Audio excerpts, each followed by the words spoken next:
Introduction. Some people spend all of their lives believing that they have to be slaves to the system in order to make ends meet. They think that a 9-to-5 career is the only answer, that the four walls of a cubicle, or an office, if they're lucky, are all that they can aspire to. However, what many people don't realize is that the 9-to-5 career is only one of many paths to success. In fact, there is a more direct and efficient route to achieving one's dreams that can be gained simply by engineering a career and a lifestyle that is not run by the book, but rather takes into account individual interests, strengths, and weaknesses. In other words, instead of requiring the person to change aspects of themselves to fit the career, it is actually possible to mold the career to the individual and create a unique path to success. My name is Mikey Peres. I am a serial entrepreneur who has founded and currently manages more than 5 startups. Yet, while most people find themselves constantly pressed for time and energy with just one job, I travel often, I work when I want, how I want, I find time to exercise, I give back to the community, I even, sometimes, work for free, and I do all of this with, and because of, ADHD. However, this book is not a success story. Nor is it a book about ADHD, or even disability.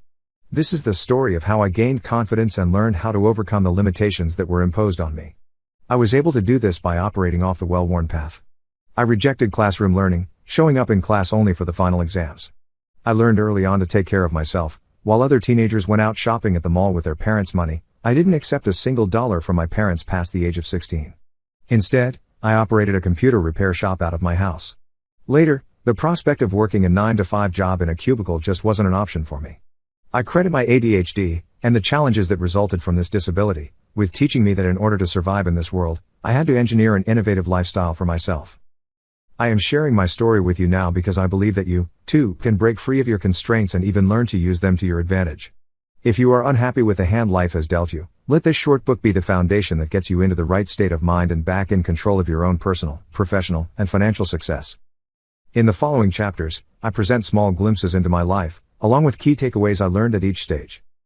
Chapter 1, Childhood, Living with ADHD. I learned at a young age, as I'm sure many others have, that the world I grew up in was not made for people like me. I always saw things differently from other people, even if I couldn't come up with the words to explain why.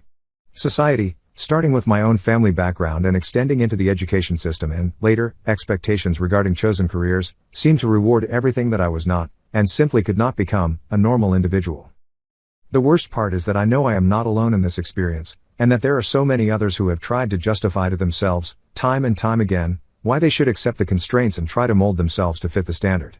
But I'm here to tell you that you don't have to conform, because I found a way out. I learned to make a living being who I am, disabilities and all, and you can too. Even prior to my diagnosis with ADHD, I was already different from the people around me.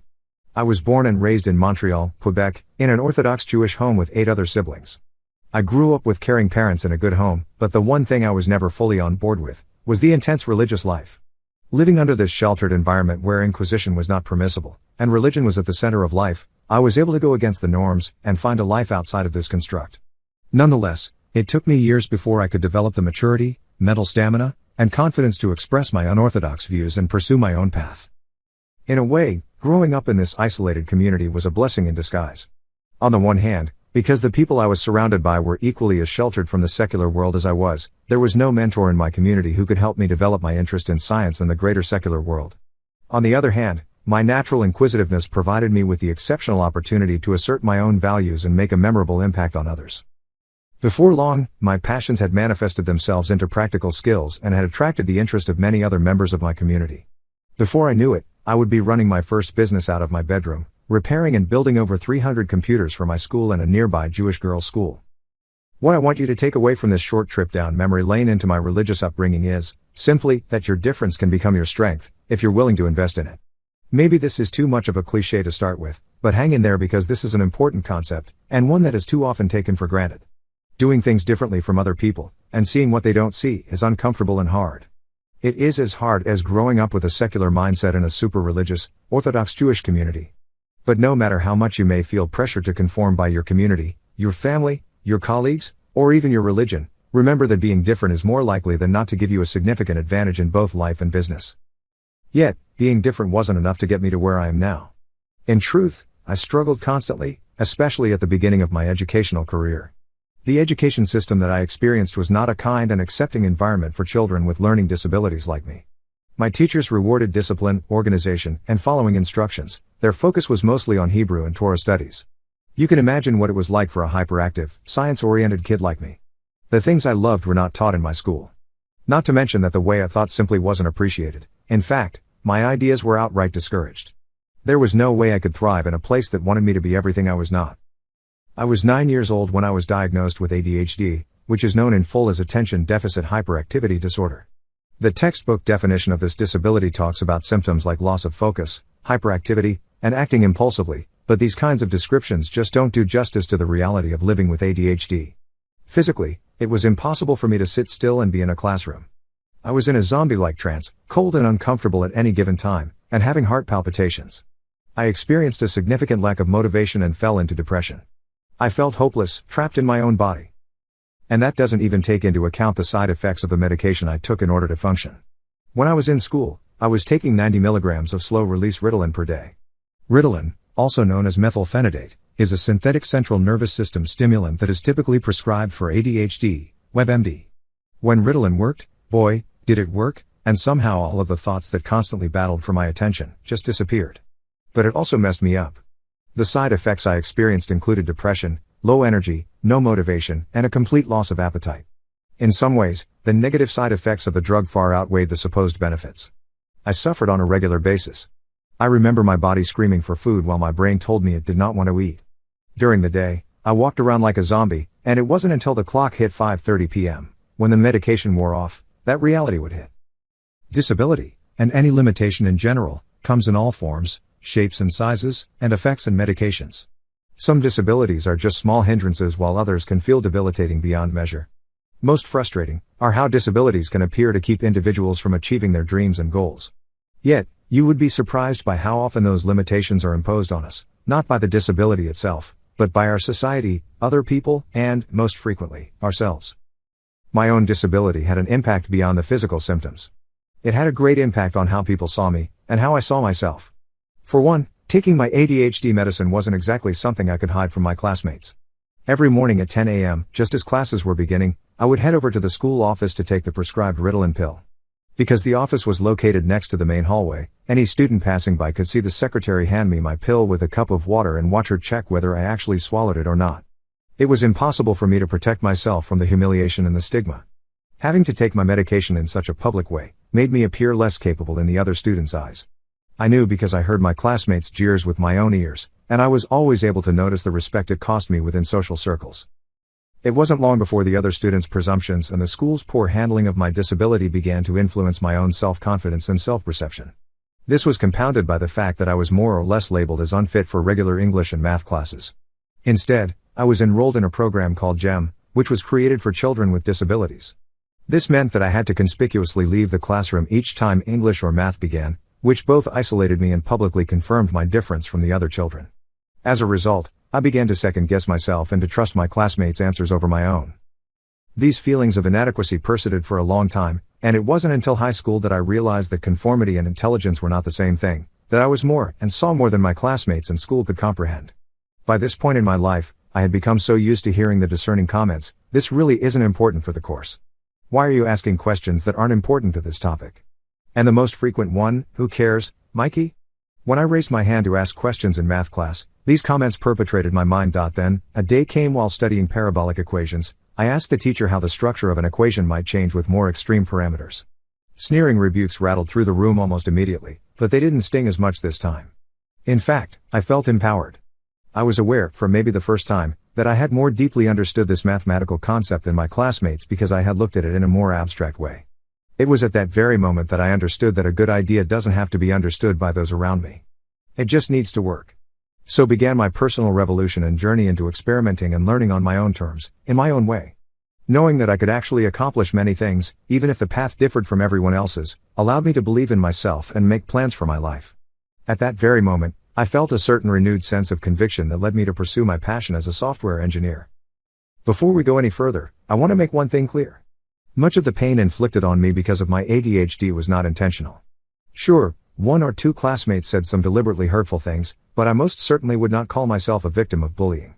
Though introverted, I had many friends. And without a doubt, my school did not purposefully isolate me from other students or showcase my limitations. I recognized that its aim was to help me get treatment and cater to my educational needs with a specialized program. In other words, I was not persecuted for my disability. But so much that isn't intended to harm can so easily become internalized. The things people said in jest or in passing were not just small jabs, they break through the skin and seep into your subconscious like an infection. So here's my message to you: as much as you can, ignore the voices that tell you that you have to act the same as everyone else, or understand the world in a certain way. Those voices, both external and internal, are louder than you might realize, and the truth is that the part of yourself that you think you need to annihilate might just be the key element you need to get ahead. Chapter 2: Living on my own terms. The day I first realized that I didn't have to approach the world like everyone else did was the day I started living my own life. New opportunities seemed to open up around me. In reality, I was opening the doors myself, simply because for the first time in my life, I was coming to understand that I could be more in control. At around the same time that I entered high school and was just beginning to explore this newfound autonomy, wireless routers were introduced into the commercial market. Lucky for me, the early models of these wireless routers were equipped with a flawed encryption called WEP, which stands for Wired Equivalent Privacy.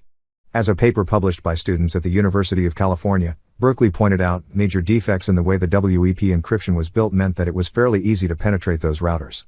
I studied that paper religiously, quickly understanding that I could use this fault to get access to the internet from my home. All that was required was 8 to 16 minutes of work, a little bit of brute force, and of course, the right tools. For a sheltered Orthodox Jewish kid with little access to the world beyond my community, the faulty routers presented an exciting new possibility. Getting the tools was the only challenge. In order to pull this off, I needed 8 20-foot cables and 8 wireless and Wi-Fi keys, and, boy, were they expensive. Thankfully, I had just come into some bar mitzvah money. When the parts came in, I removed the lights so they wouldn't be noticed by anyone passing by, taped the keys to my roof, and, voila!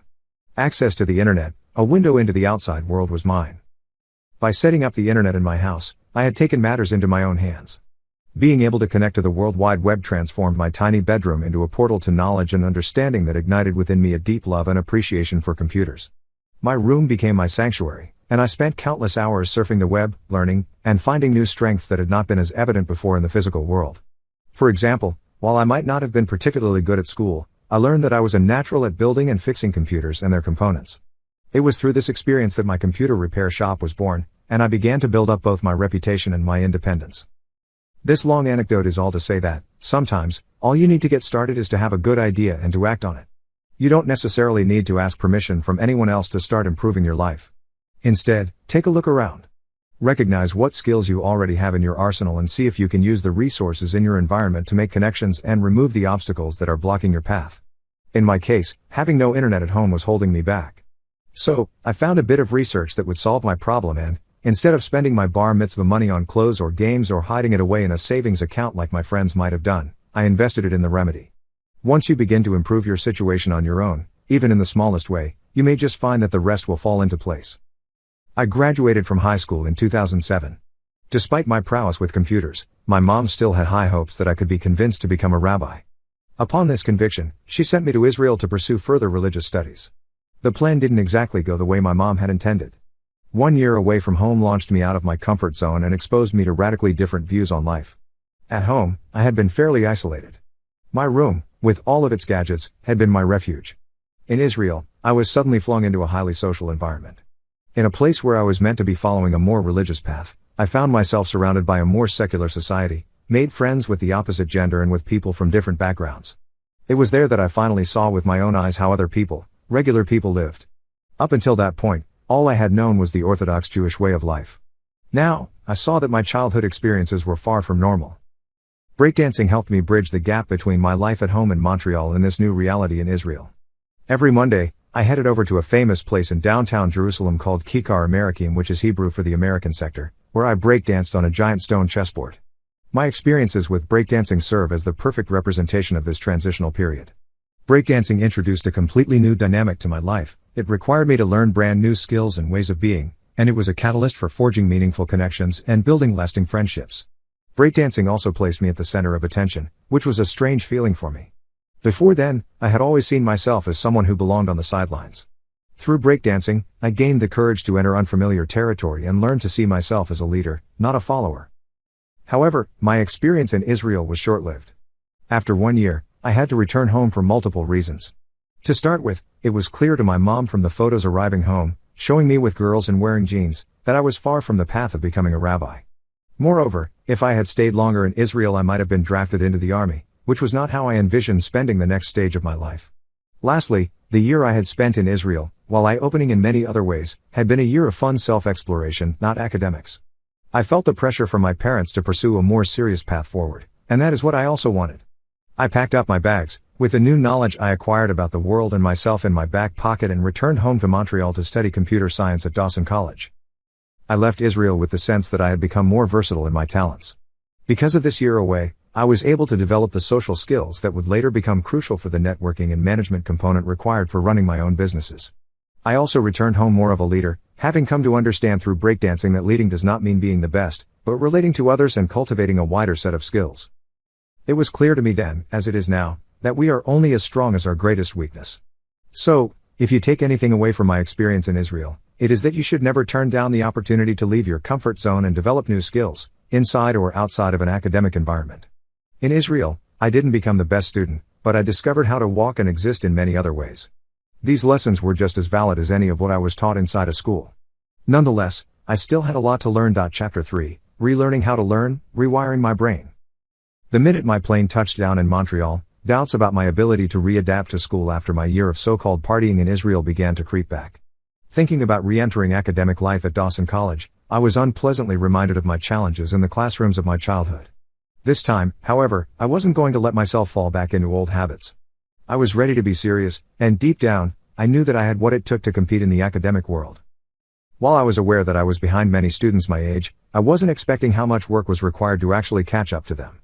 I believed that my fairly extensive experience with building computers would help me get a head start in this domain. Boy, was I wrong. Although my natural instinct for computer science offset some of my disadvantages, being able to recognize computer components and knowing how they fit together was far from enough. In fact, to my complete surprise, I knew next to nothing. With respect to knowledge and skill set, physically building computers had absolutely no common ground with programming. To add salt to the wound, the computer science course was notorious for having a 65% fail rate for the first year, and failing any course in my program meant losing an entire year. It was intimidating to say the least. Not only did I have to learn everything from scratch, but I also had to remain beyond cautious to avoid any slips in my grades. Despite its high fail rate, computer science wasn't even the principal bane of my college existence. You see, the great thing about computer science is that, even if you know nothing going into it, you are surrounded by other students who are, for the most part, just as clueless as you about the subject. Basically, you enter the course pretty much on equal footing with everyone else. That's because the program doesn't expect you to have prior knowledge or prerequisites. All of the basic concepts were taught right then and there in that year. It helped that I had a great mentor to look up to, my computer science professor, Alex Simonles, who navigated Java with incomparable skill, and I admired his confidence and wisdom. His impeccable skill and knowledge of the subject inspired the hope in me that one day I might reach his level of competency on any subject. I also found out that I had a natural talent for it. So, while I wouldn't say that computer science was a breeze, it was pale in comparison to the real challenge of the semester, which was math. I was enrolled in Calculus I, but it wasn't just calculus that I had to worry about. In fact, the time had come for me to confront a problem that had been haunting me for years. I had never been formally taught math. All of those years of skipping of math class to attend the specialized GEM program for ADHD had finally taken their toll. I was far behind in algebra and had little to no structural understanding of mathematics as a whole, let alone everything else that calculus required. Again, my ADHD had dug me into a deep hole, and I wasn't sure I would be able to get out of it. If you've taken a math course of any kind, and most of us have, even if it was back in elementary or high school, then you know that mathematics is a subject that relies on cumulative knowledge acquired over time. This means that each new level of math is meant to build on the concepts that came before. That is why you learn to add, after you learn to count, why multiplication and division follow addition and subtraction, why algebra comes after multiplication and division, and so on and so forth. That is, in theory, how most students are supposed to experience learning math. By the time these regular students get to college, even if they were never geniuses at math to begin with, they are arriving with years of experience in the subject. Concepts they don't even realize they've been exposed to are lurking in their brains, waiting to be reactivated and acted on. For normal students, that was the case, but I had none of that. So there I was, with zero understanding of basic algebraic operations, in a classroom at Dawson College, watching incomprehensibly as my professor explained trigonometric derivatives. I was screwed. I couldn't see how I was going to learn everything in the span of a few months, and the prospect of having to do that was overwhelming. I was completely in despair. In an attempt to catch up, I began spending entire days in the library struggling to absorb the basics. Every morning, I left my house first thing in the morning when Dawson's libraries opened and arrived home on the last bus, barely able to keep my eyes open, with my head swirling with a tangle of numbers and confused equations. Some days, it seemed that my only interactions with friends or family was the food my parents left me outside of my bedroom door to take the following day to the library. The carefree days of breakdancing in Israel only a few weeks earlier felt like a world apart. I considered quitting. I had every reason to, looking back on my life, my religious upbringing, my very frugal education, my aggressive ADHD, the 1-year gap I had spent in Israel. It would have been easy for me to throw my hands up and decide that I wasn't going to make it through Dawson's computer science and calculus I courses. I grew up being told that Jewish people are smart because they study God's Word, that hours of Bible studies are the way to get ahead of everyone else. But here I was, staring down the hard truth, seeing all of my deficiencies and the problems with my background, and contemplating what seemed like an impossible future. I didn't know it then, but this would be a major turning point in my life. In the end, I didn't give up. Instead, I would soon find out that, even with all of my shortcomings, I not only had what it took to pass those courses, but to master them. I would even come to love these subjects over time. I just had to engineer a solution for myself first. Enter Simon LeBute. Simon was 2 years younger than me, but worlds ahead in so many ways. At the age of 17, having just graduated high school, he was something of a mathematics prodigy. An expert in calculus 1 and 2, as well as multivariable calculus, linear algebra, physics mechanics, and electricity and magnetism, he walked into my life like an answered prayer. I hired Simon to be my tutor, paying him for his time several hours a week with the money I made through a side gig. While I met with him at different times, he was mainly available on weekends. This created a somewhat awkward conflict, as the day we would often meet, Saturday, was Shabbat in my community. During Shabbat, the day of the week during which Jewish people traditionally observe a day of rest, the members of my community were practically Amish for 25 hours. On those days, I was forbidden to do any work and couldn't be seen leaving my house with a school bag or cell phone. So, meeting with Simon to study required a little bit of carefully maneuvering around the rules. On Fridays, I hid my clothes in a nearby park or somewhere outside my house, and the following day, I'd tell my parents that I was going to see a friend. On the way, I would pick up my clothes and take a discreet route to a coffee shop outside my community.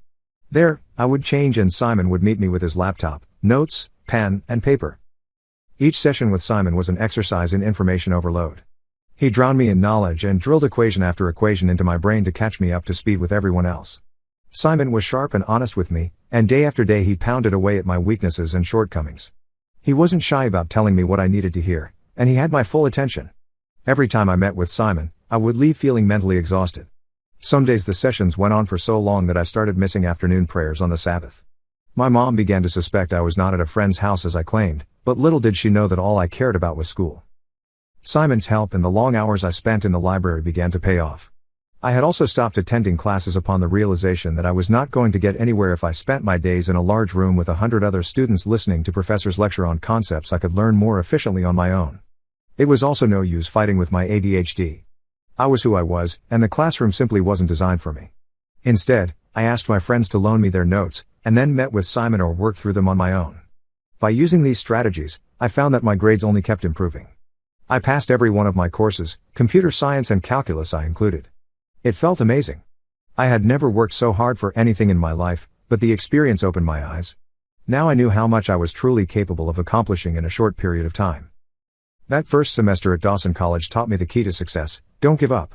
Parts of Dawson, especially at the beginning, included some of the darkest moments of my young adult life. It was often hard for me to imagine passing any of my courses when it was clear I was years behind everyone else. Many nights I came home on the last bus, wondering whether I had learned or accomplished anything that day, despite poring over books for hours in the library. Studying also meant sacrificing time with family and friends, a drastic change of course after the socially active lifestyle I had enjoyed in Israel. But these dark moments also led to striking revelations. I realized that what I needed was a tutor, not a professor's dull recitations of complex and abstract concepts to a lecture hall full of people. Time became a precious asset. Knowing all I could learn and do in just a few short months, I began to see time as a valuable type of currency, and I began to use it in that way. I also came to understand that an unfair playing field isn't a good enough excuse to give up.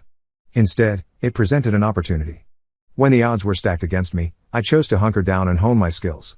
Re-emerging from this trial many months later, I was a completely different person, with the skills, mindset, and grit to outcompete those around me. I had undergone a complete transformation from the breakdancer Yeshiva boy of only 6 months ago. The years passed in a blur of consistent academic achievement after that, and soon I was in my senior year of college. The size of my classes had shrunk from over 100 students to just under 15. By this time, I was confident about my abilities to learn the material on my own.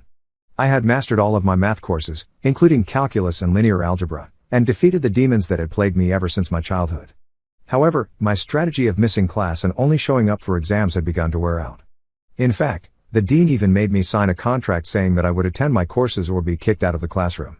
If I even arrived at a class 5 minutes late, I would not be allowed to enter. For once, I went along with the normal routine. It didn't bother me as much.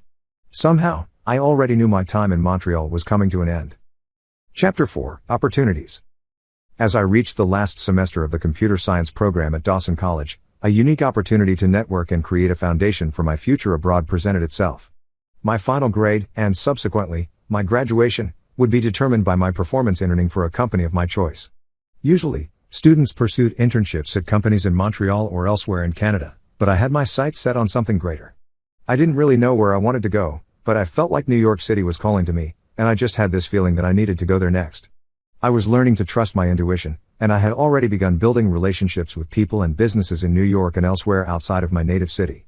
I wasn't necessarily anticipating living in a different city, but all of the pieces fell into place and it felt like the right time to leave. In fact, getting an internship in New York was the easy part. It was not long before I was offered a place at Chabad.org, the largest Jewish organization in the world, which is headquartered in the heart of Brooklyn. Actually, it was much harder to convince Dawson College to let me go. My eagerness to intern for a company in another country came as a shock to the computer science department at Dawson College. It is possible that I was the first person in the program to attempt it. In any case, the department heads were definitely not fans of the idea. They were probably focused on using the program as a way to prepare and train students for careers in Canada, but I was determined not to be limited by location or other people's expectations of my own career in life. I had already seen what it was like to attempt to fit into someone else's box, and I had learned my lesson. Doing things my own way was the only course of action that had worked for me in the past. Plus, I had already been accepted by Chabad.org to build their mobile apps, and it was the dream job I had longed for ever since I declared at the age of 10 that I was going to become a software engineer. So I fought for permission from the department to pursue my internship in the United States. Ultimately, I succeeded and soon found myself in Brooklyn, New York, immersed in software building. In short, sometimes you have to do the unexpected, even if it is a surprise to you too, in order to build a bridge to your future. Apart from wanting to be a software engineer, I didn't have any other plans in mind for after graduation. Although I had already started to make some friends in the Big Apple. By the time I entered my last year at Dawson, I had no idea that I would be living there by the time I graduated. However, I was always on the lookout for new opportunities, and I worked hard to make sure that I never closed any doors once they were open. For example, while still in my early years at Dawson College, I cultivated strong friendships with locals of the new city, and they were still waiting for me when I arrived. Although, I didn't know for sure that I was ever going to end up in the same city as those friends, having made those connections turned out to be a lifesaver later on. While I did have to plan a few steps ahead in order to get my internship, I really didn't know where I was going or what path I was following. As it turns out, that is another ingredient to success. No matter what other people tell you, you can't spend your life planning for the future because it is always going to change, and sometimes not in your favor. I'm not saying you should go off carpe dieming without a care in the world either. Instead, you should keep your goals small, tangible, and short-term. When constructing a castle from the ground up, it doesn't make sense to agonize over the final outcome. From the first brick laid to the final turret, there's too many things to do, and too many variables involved. Instead, it makes more sense to work on the wall in front of you and worry about how to perfectly balance that brick you currently have in your hand. If you've really focused on your foundation, you can, every once in a while, take a step back to see the complete picture, and you may be surprised by the fortress your castle has become. My internship at Chabad.org was one such brick that I laid down, without having really any idea of what I was building. Surely, it was the dream job I had wanted since I was 10 years old. If I wanted to, I could turn this internship into a career, and continue building and creating apps for this organization, or any other. But to my surprise, despite actualizing my childhood dream, I felt empty. I wasn't enjoying the work as much as I had expected to. It wasn't that the job was a bad one, actually, it was great. The company was big, there was room to grow, my colleagues and bosses were incredible people, there was nothing wrong with the job, yet still I felt like I was missing something. In those 4 years at Dawson College I had become an addict, and, no, it wasn't to Ritalin. Actually, it wasn't any drug at all that had me in its grip. I had become addicted to the stressful and painstaking process of transformation. I loved how it felt to ace a math exam on concepts I didn't even know existed only a few months before, I had learned to thrive working under tight time frames, and I reveled in the thought of accomplishing what others believed I couldn't do. Consequently, when I made it to Chabad.org, where the deadlines were reasonable, the work predictable, and the objectives were within easy reach, I simply couldn't get comfortable. Once my internship finished, I decided it would be time to move on and work towards something greater. Even so, I am grateful for my time at Chabad.org, as it opened the final door I needed in order to graduate from Dawson College. Chabad.org also showed me that, while I love computer science, I couldn't see it as my long-term career. In addition, the time I spent away from school during my internship led me to realize that I was still hungry for a bigger challenge, and that I wasn't ready yet to enter the workforce. So, I did the one thing I feared most. I went back to college to pursue a degree in mathematics, the field that had been my torment that first year at Dawson, and the one subject that most reminded me of my weaknesses. At this point, I was 24 years old, and I could feel the pressure to make money and enter the workforce. I had what felt like all of the skills in place to earn a good salary, and to finally sit back and enjoy life more. In many ways, it did not seem like the right time to go back to school. Yet, returning to school also felt like an opportunity that I wouldn't necessarily get to experience at any other point in my life. There was also so much left of New York that I hadn't seen or explored, and I knew the last thing I wanted was to return to Montreal. So, while I could have followed the money and applied to another job, I followed opportunity instead, and I would recommend that path to anyone, especially those in business. Studying, or any learning opportunity, really is a luxury, no matter whether the subject matter directly relates to a career or not. There are so many students in college who don't know what they want to do, who are so often pressured by family, friends, and society to make a decision. What they really need to hear is, and if this applies to you, listen closely, it is alright to not know the outcome of a degree. It is important to make the most of any course, regardless of whether that will lead to a future profession. For example, a student can still learn a lot from studying psychology, even if they don't ultimately become a psychologist.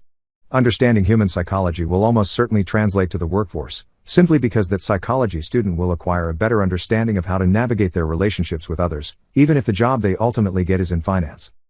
The Dawson College computer science program had prepared me for the world in so many incredible ways, but that didn't mean that I had to become a computer engineer. Having completed my internship at Chabad.org, I could now see how easy it would be to remain in the workforce. But even though I had a chance to make more money, I also had the unique opportunity to continue learning and to truly master mathematics, once and for all. I had come to a fork in the road, and it was now or never. Yeshiva University is located on the Upper West Side of New York City, and that was where I decided I needed to go.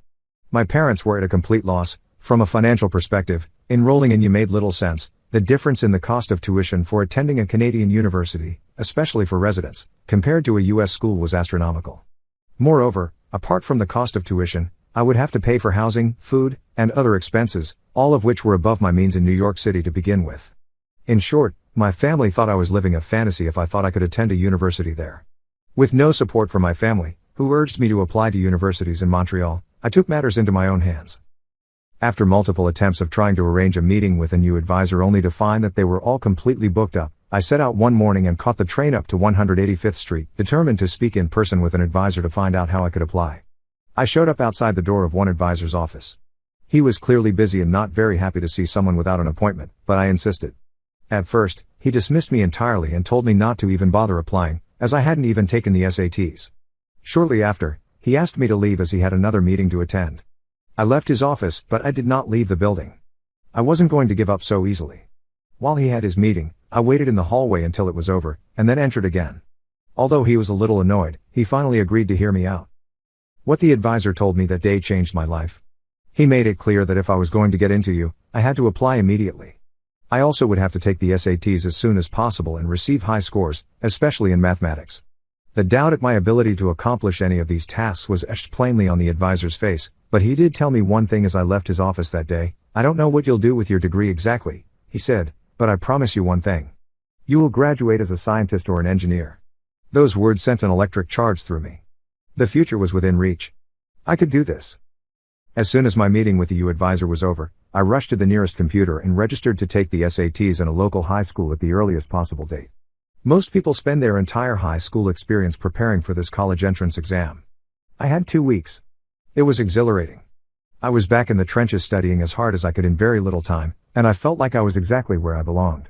When the results came back, I found that I had performed exceptionally well, especially in mathematics. Once I knew I had met the SAT requirements, I applied to U right away. The enrollment officer who I had spoken with earlier took my case, and he asked me to meet him again, awarding me with a scholarship to attend the university. I couldn't believe it. Life had given me a way forward, and I was going to make the most out of this opportunity. My parents still didn't fully approve, but it didn't matter because I had decided to go through with my plan using nothing but my own means. Even with a scholarship, it wasn't easy. I was barely able to afford rent, to start with. For the first few years, I actually lived in a friend's walk-in closet, even sleeping diagonally across the floor because my body didn't fit lengthwise across the room. Thankfully, Pythagoras' theorem had my back. The last 3 semesters, I lived on a friend's couch. I didn't feel like I needed a big place to come home to anyways. Just like at Dawson, most of my days and nights were spent at the library, and I regularly fell asleep in the study lounge. This happened so often that it became a game for the other students to find library boy sleeping around campus. I didn't have much of a budget for food either, and so I practically lived on cans of chickpeas and a few other basic foods. It doesn't sound great, I know, but those were some of the best years of my life. My future was in my hands, and, over time, even though I refused to do things their way, I won my parents' respect in the end. Yeshiva University was without a doubt much harder than Dawson College. My new mathematics courses were much more intense than those I had taken for computer science, and my classmates were extremely intelligent, well-educated honors students, but I enjoyed the pressure. By this phase of my life, I was already experienced in academia, myself, and I had my own tools. I took this time to perfect my skills in unconventional methods.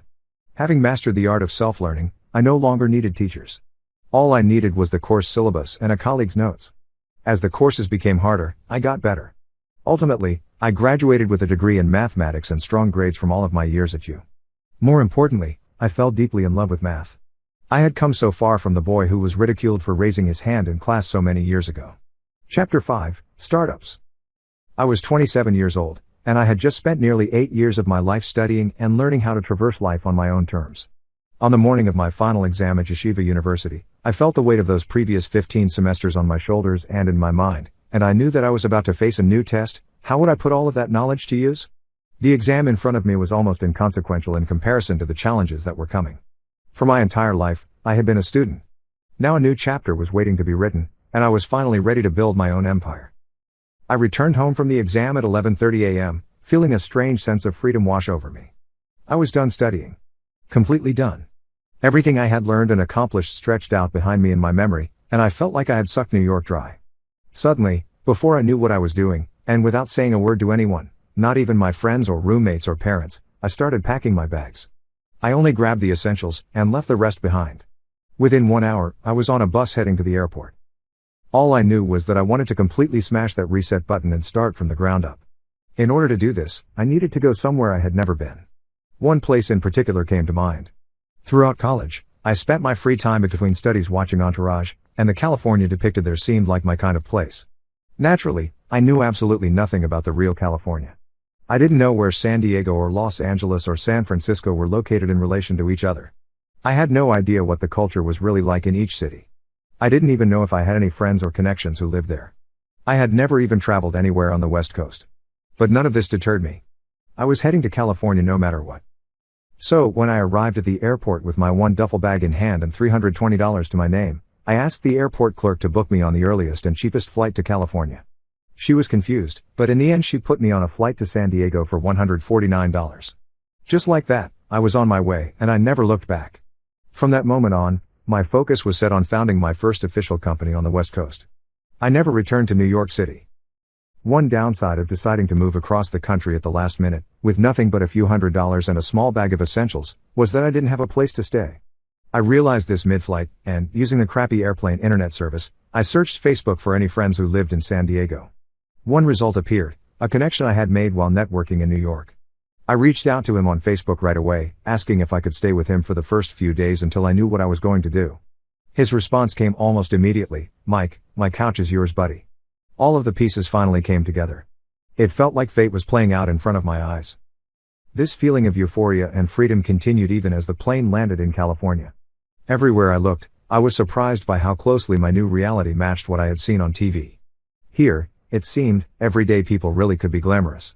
For the first time, I saw the beachside mansions and breathtaking mountains of California with my own eyes. I felt drawn in by the relaxed lifestyle and intelligence of the people who now surrounded me, and I celebrated their big dreams, even as I looked towards my own. New, but not unfamiliar, California was a land of potential filled with inspiring people and places, and I connected with it instantly. It was far from New York, and worlds away from my childhood in Montreal. Here, in California, I was finally free to pursue my own ambitions and make my own life, once and for all. Once I arrived, I set out to create my new companies. And yes, that's companies, plural. I already knew myself well enough by then to know that one single career was never going to be enough for me. I craved fast paces and impossible odds. Yet, I also knew that I was never going to be able to stay put anywhere for long. My experiences with ADHD, my jump in interests from breakdancing to computer science to mathematics, and my recent sudden departure from New York had taught me that I couldn't limit myself or be tied down to any one location, even if that place was as beautiful as California. Instead, I was determined to self-manage my career, just as I had managed my education. I began to construct a portfolio career consisting of multiple businesses, sometimes spanning 2 or more industries. As I focused on establishing my career, I built up a new routine.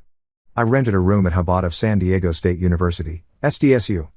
My first companies were created in the coffee shops in and around the SDSU campus where I spent my days. I named them Hexatiger, a website design and development company, and HectoFox, a website hosting company. As I formed the foundation of these ventures, I took inspiration for the future from my morning runs along the La Jolla shores, which finished at the top of a mountain with a breathtaking view of the ocean. The houses that line this route are the most beautiful I have ever seen in my entire life.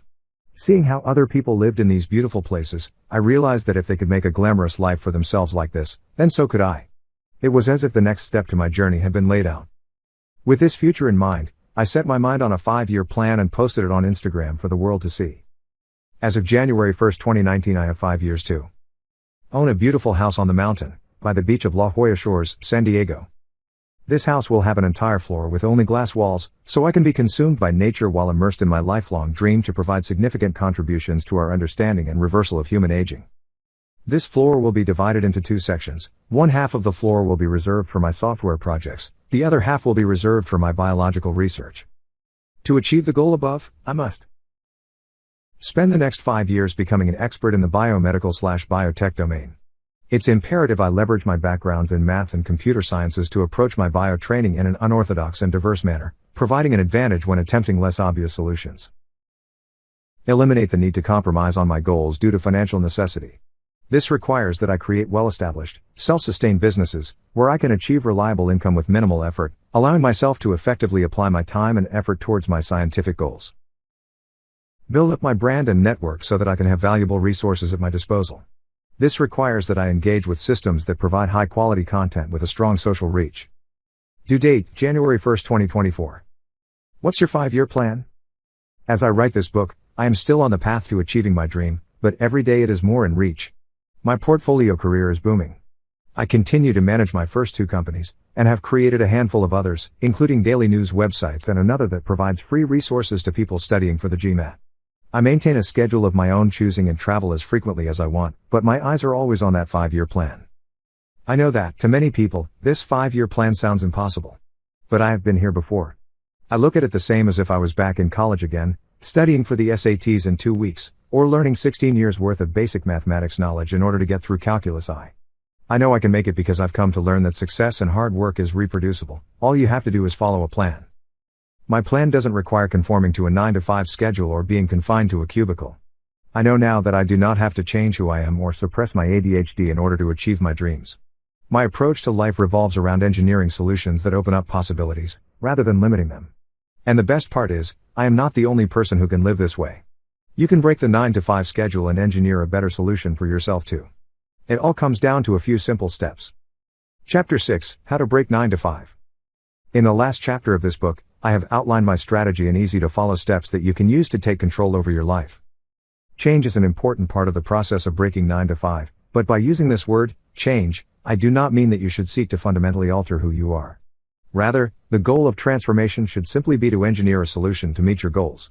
For instance, my ADHD is a part of who I am, and no matter what I do, or what medication I take to reduce its effects, I will never be able to fully get rid of it. However, I have learned to focus on new lifestyle goals that complement who I truly am. In fact, I can see now that ADHD was never truly a limitation for me at all, but a way for me to defy expectations and follow a different path. Now, I want to give you the same knowledge and help you change your life for the better too. My philosophy on life change is called progressive extremism.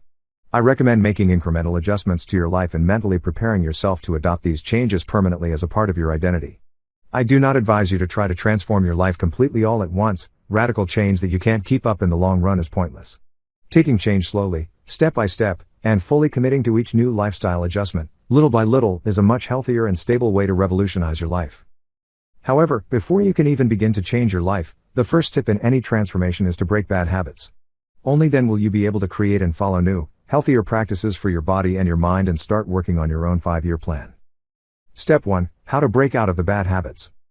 Sometimes we stand in the way of our own success.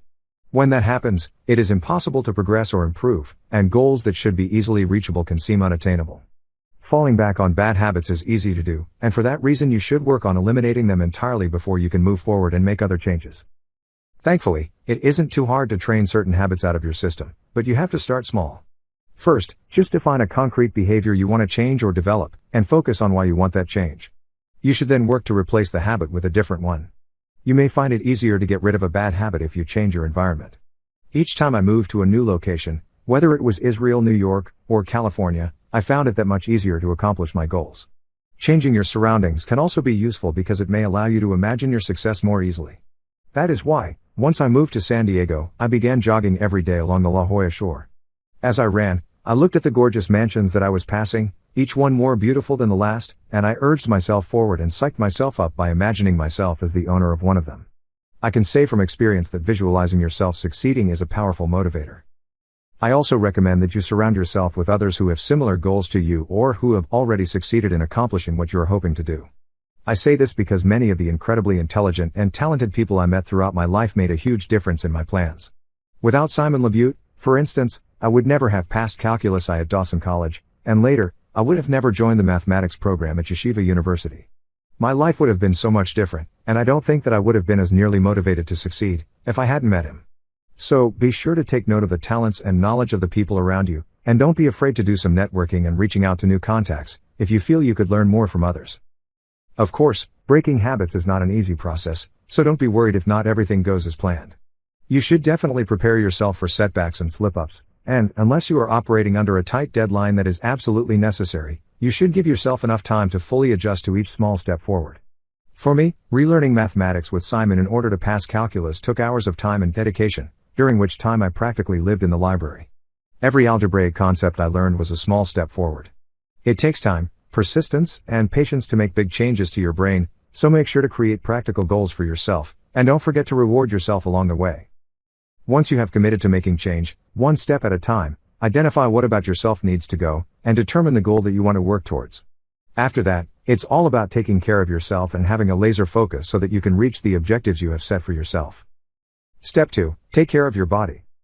As individuals with distinct goals, we each interpret success differently, and we all have different objectives in life.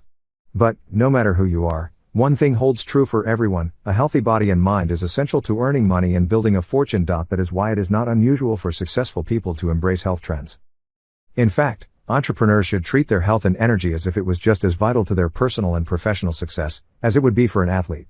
Because the truth is, maintaining good health is a fundamental, but often overlooked, factor when it comes to achieving our major goals and dreams, even if the path of getting there doesn't appear to directly relate to physical strength, stamina, or the quality of the food you eat.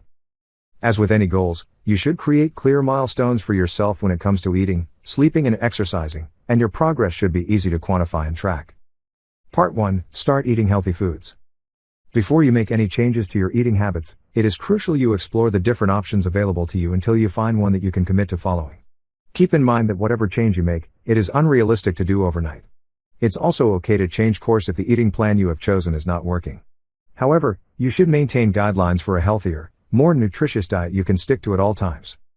You may have already heard of different diets: paleo, Atkins, and low glycemic index. Each one follows different trends. To be honest, you actually don't need to go all out and pick a diet, per se. Instead, identifying bad eating habits and developing a sustainable plan to mitigate them is much more efficient. I recommend that you cut out eating late at night, fast food, large amounts of sugar. Since your mind and body is so accustomed to certain bad behaviors, it is easier to cut an adverse habit when you replace it with a better, new one. For example, eating late at night can completely disrupt your schedule and have an adverse effect on your mental capacity. You could set a time of the day past which you will not consume any more food. To do this more effectively, time your meals and design them in advance. When you go grocery shopping, it is imperative that you go in with a plan and stick to it. Don't peruse the aisle or make choices about the foods you would like to eat on the spot. Instead, before you even head out the door of your home, you should already have the coming week's meals, all 3 meals per day plus snacks chosen, with a list of all the components you'll need to buy in order to make these meals. There are multiple benefits to shopping and thinking about food in this way. Not only will you be healthier, but you'll also be able to budget your spendings much more effectively. You should also make a plan of action in case you break your commitment to eating healthily. Ask for help if you need it. Don't be afraid to rely on your community to keep you motivated. Reach out to friends and family and look for fitness buddies, or others who can hold you accountable for staying on track with your eating plan. There are also many apps that you can download to track and plan food. One popular one is MyFitnessPal. You should also give yourself a time frame to reassess your meal choices and decisions about food. That way you can avoid making impulsive decisions that you may later regret.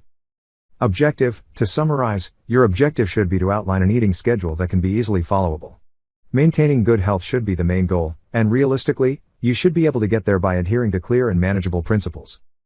Part 2. Start tracking your sleep. It is not uncommon for entrepreneurs to forego sleep for their companies. Those late nights working to meet deadlines, and early mornings to attend meetings can start to take a toll on your health in the long run. However, not getting enough rest is more likely to damage your business than improve it. Getting enough hours of sleep every night has a direct impact on your success. Sleep is crucial for staying focused, solving problems, and identifying crucial areas of improvement. You can easily work on improving your sleeping habits by downloading an app. I recommend getting an Apple Watch that will send you reminders when it is time to go to sleep and collect data on the quality of your sleep. https://purple.com/blog/best-sleep-tracker. Objective: work on going to sleep at the same time every night, and consider downloading a sleep tracking app to help you accomplish this goal. Part 3. Create a fitness regimen. Fitness may be the hardest, but most important, step in this section. Exercising regularly requires a high level of discipline, which is similar to the drive that entrepreneurs need to have in order to be successful. Working out consistently allows you to develop the grit and perseverance to commit to goals and endure the difficult moments that often define working life. For that reason, if you want to be successful, working out should become a main part of your daily routine, and I recommend that you follow your workout schedule religiously. My personal workout plan commits me to running 4.5 miles every 48 hours. The rules I have set dictate that I can't stop running once I have started, or else I have to restart. If it's raining or I'm too cold, I can run up and down 100 floors at home instead. If I miss a day, I make myself run twice as much for the next 2 days. The reason why I have created these rules and consequences is so that I have a system that remains consistent, even if my plans don't always pan out. Life always gets in the way of even the best laid plans, and even the most motivated exercise enthusiasts need a backup plan and rules you can follow if you miss a day. Otherwise, you may become comfortable with breaking the rules and your will to stay committed will taper off. If you are the type of person who needs a gym, it's best not to overthink it. Just sign up. Ascribing to the feeling that you need to make good use of the money you spent on a membership can be a good way to stay motivated. You should also work on collecting data. Start taking note of your average heart rate, BMI, and weight so you can track your progress. Your fitness objectives and exercises will also change depending on whether you want to build up and gain muscle or get smaller and burn calories, or whether you just want to get healthy and start with the basics. Objective: when it comes to exercising, it is important to create a comprehensive workout plan that allows you to set a routine, make a timetable, track your progress, and create a plan of action in case you have to miss a day. Step 3. Train your mind. Just as it is important to condition your body, exercising your mind is also essential to becoming a successful entrepreneur. You may not realize how much the mind is involved in achievement. Earlier, I talked about visualizing success. This is just one of the practices that you can do in your head to help you get to where you want to be. Business is very much a mental game. Even money itself is really just a concept. For example, the idea of money requires us to buy into the idea that 2 pieces of paper, made out of the same exact material, are priced differently according to the numbers printed on them. So, it should come as no surprise that earning money is a similar test of mental strength. If you have started following an exercise regimen, then you are already part of the way towards developing self-discipline, which is a vital skill to learn if you want to become an entrepreneur. Ultimately, self-discipline is a state of mind, so if you want to train yourself to be more disciplined, you will have to shift your mindset completely and see the world in a new light. Part 1. Building discipline. There's a key difference between what motivates an employee to do work versus what motivates an entrepreneur. An employee is forced to get out of bed early every morning, out of the fear that their bosses will fire them if they show up late. In other words, fear of losing their source of livelihood, their income, is the primary motivator. For an entrepreneur, getting out of bed every morning, even if sometimes they no longer need to, is brought on by this unwavering desire to accomplish what they set out to do. You don't build discipline out of thin air. First, You must have an end goal strong enough for you to relentlessly pursue a course of action to reach it, every single day. This is the part where you must think hard about what you want, and why you want it. If it's to make a lot of money, think carefully about what that money will accomplish for you. How will it lead to long-term satisfaction? How does it correlate with your core values? Often, why is more important than the what. Once you have a crystal clear vision of what you want to accomplish, the next step is to design a plan. This is your 5-year plan to how to get it. Just like how you designed a workout schedule in part 2, but instead of fitness, this will be a plan of operation for your business or life goal. Once this plan is in place, this is where the discipline comes in. You have to learn how to motivate yourself to follow the plan and do the work even on the days where you're tired or don't feel like it. Don't let your emotions take over and hinder you from making the progress needed. Even though the results might not come right away, remind yourself of the type of skills you're acquiring and the useful connections you're making every step of the way. Every little inch of effort and progress you make is important, not only to the end goal, but towards you building up this essential muscle of mental discipline. Just like having a fitness buddy, surround yourself with successful and accomplished people that can keep you motivated and accountable to your goals. Finding a mentor is always a good practice because they can reduce the time you might spend making trivial mistakes and encourage you to keep going when you feel mentally overwhelmed. Delaying gratification. It was Freud who came up with the concept of delayed gratification, and it brilliantly describes the obstacles an average person faces when trying to accomplish something important and long-term. Getting a job is an example of our inability to delay the gratification of money. Even though we know we could potentially do better, make more money in the long run, honing our own skills and carving our own path in entrepreneurship, the majority of people dislike ambiguity and would rather take a job that might not be satisfying, to curb that survival instinct. Sigmund Freud explains that when we are children, we are focused entirely on immediate gratification. The only thing we are concerned with is satisfying our immediate needs of hunger, thirst and attention. As we mature, we learn to tolerate a level of discomfort in order to achieve a greater goal. The survival cost issue. This is where the survival cost problem comes in. How can we efficiently allocate our material and mental resources so that we can begin to focus on what's important to us, and what will help sustain us in the long run? Think of necessary costs like food and rent, then think of the things we spend on that aren't crucial to our survival. How can you lower these costs, so you aren't stuck doing the menial tasks and labor that are required for you to sustain yourself? Once you figure this out, you will have freed up the time and mental capacity to focus on honing your craft, and building your future, on your own terms. Part 2, Building the Foundation. With the freed up time you have, focus on leveraging a skill or strength to build something of value for other people. Irreversibly, in business, when you add value to others, you are ultimately building value against your own company/name/brand. If you already have a technical skill, that's a great place to start. If you don't have one from the get-go, pick a skill and spend 6 months mastering it. Once you have this, you can start devising ways to make money from this skill set. I started with web design and site hosting. Once I got the client in the door, I only profited a few dollars in the beginning, but once their servers were up and running, it allowed me the time to reinvest in hosting multiple clients at the same time. This would eventually build the sturdy foundation that was needed for me to reallocate my attention in building my other companies. Carving out your services. Once you have a proper infrastructure in place, it is important you identify the key elements that are needed for you to step out and pursue the next steps to actualize your vision. Delegating tasks to competent people will ensure you are not stuck in the pattern-like routines that will prevent you from moving forward in your plan. But before delegation, you have to do the work, and understand the difference between amateur-level work and professional work. Then, you can go on and build more services that can serve your overall goal. For me it was web design, hosting, branding, social media reach, then PR.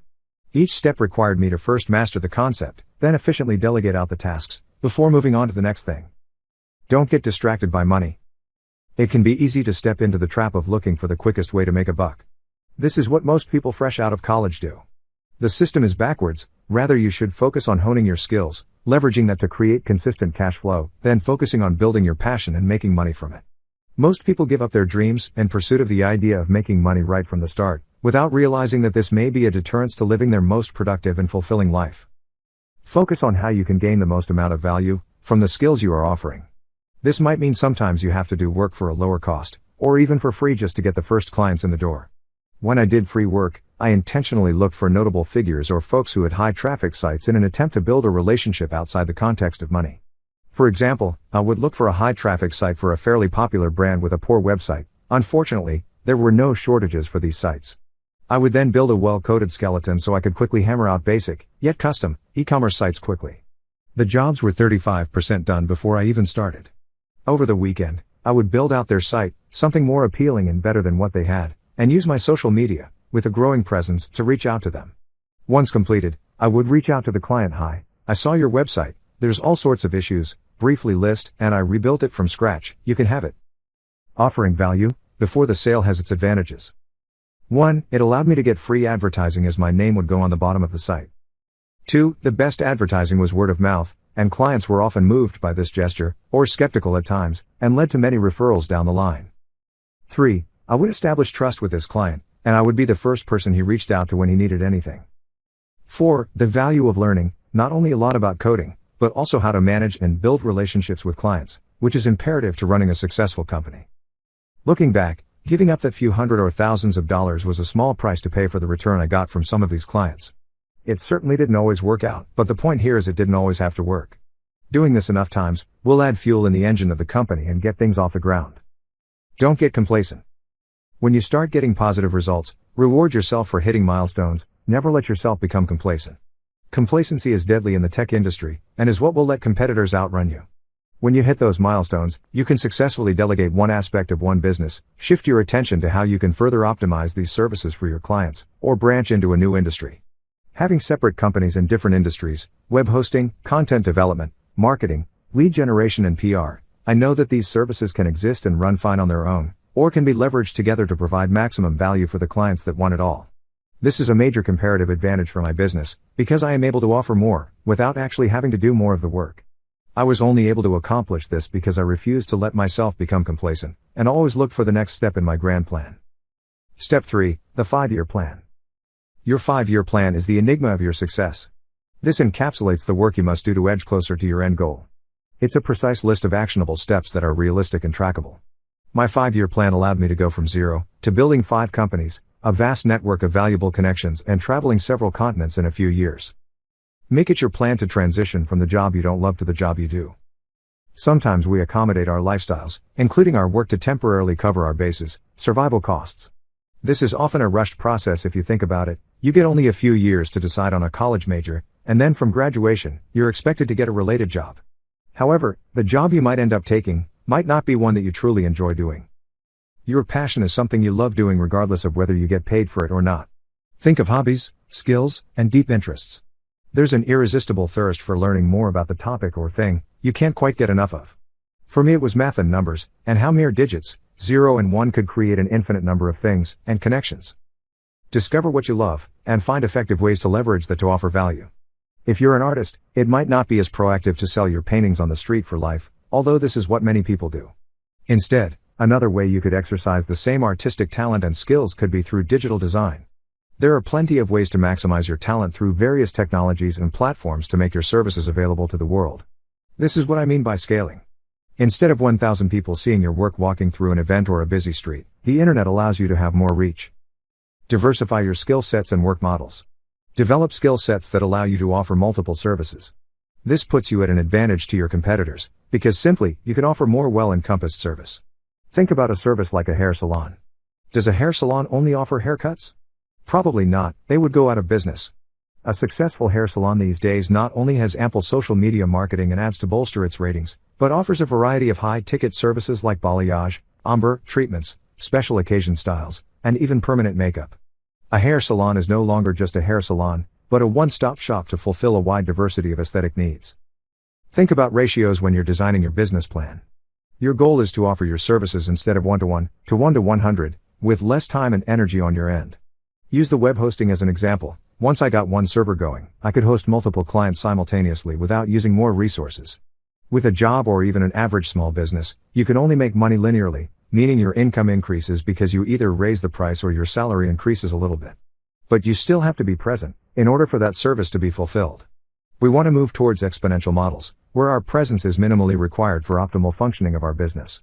Our client base grows and is sustainably serviced, so our attention can be directed to scaling the company, instead of the day-to-day maintenance tasks. Avoid models that are location dependent. When we are strapped to one place for our jobs, it restricts us from not only experiences, but limits our ability to work when we're away. Effectively executing a company and building towards your 5-year plan requires an adequate and consistent amount of effort.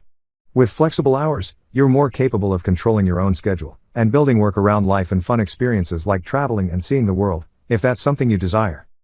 Focus on scaling up. The plan should be formed with scaling in mind. This looks like building systems that can run sustainably on their own. Once you're aware of your technical competencies, and where, and how, they can be leveraged to offer value, the next step is hiring competent people to do the jobs, better yet, people who have adept management capabilities to help you run those systems efficiently. Your role should be reduced to only the important things that require you to sign off on. Once your time is relieved from the day-to-day tasks, it can be reallocated to building more teams, exploring expansion opportunities, effectively elevating the company to the next level. The point here is, once you get to this point, you are now in the steering seat of your life. You can decide what your job is, and it doesn't have to be tied down to one occupation, one location, or even one industry. You become in some ways, limitless. I will discuss more specific techniques on building and scaling a company in my next book, Breaking 9 to 5. If you wish to learn more about building systems and achieving freedom in your life, I highly encourage you to check it out. Conclusion. If you made it this far, I'd like to applaud you for your interest in my journey. My story felt shorter than it was, and to be honest, all the long hours and hard work I put into overcoming my perceived limitations and actually using them to my advantage had blessed me with a well-rounded and diverse worldview of what it's like to overcome what felt like the impossible. I wrote this book, hoping that people can see that their weakness or limitations do not have to stop them from achieving great things, nevertheless, their dreams. I graduated with 2 advanced computer and math degrees with a learning disorder. I built and am in the process of scaling 5 companies, while exploring different parts of the world to my heart's content. This is a piece of my dream, that I am truly humbled I get to share it with you. The end.